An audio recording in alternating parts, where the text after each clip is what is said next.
the whole idea of, the heavier cutlery is the more, I think, again, this is some research that come out of Oxford, which was the heavier cutlery is the more people enjoyed their meal, and that the heavier the cutlery was, the more they would pay for the meal. Yes, so the weight of the cutlery directly affects the perceived value of the quality of the food. So if you were to give So have you thought of lining this all with lead or something, or? well, so I can design cutlery heavier than it is now from Studio William. But I like the kind of light delicacy that. as well with cutlery. Yeah, there's a purpose to, there's a nice balance between too heavy and I agree. And being light. Yeah. So, a really nice... Because I was looking at that little one and I was thinking, actually, that really, for its size, it's got a really good weight to it.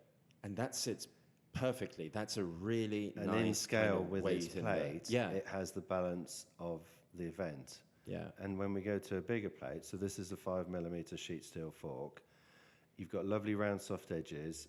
When you put it in your hand, it's very emotive, it's very comfortable. Oh, that is lovely. That's got just a really, really nice weight. Pleasure to hold.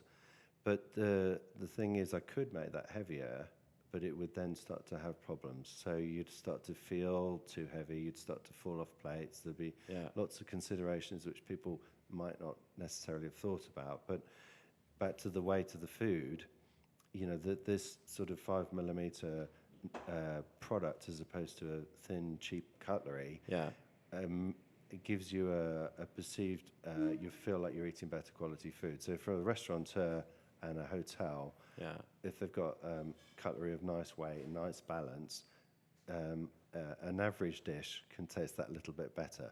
Sure.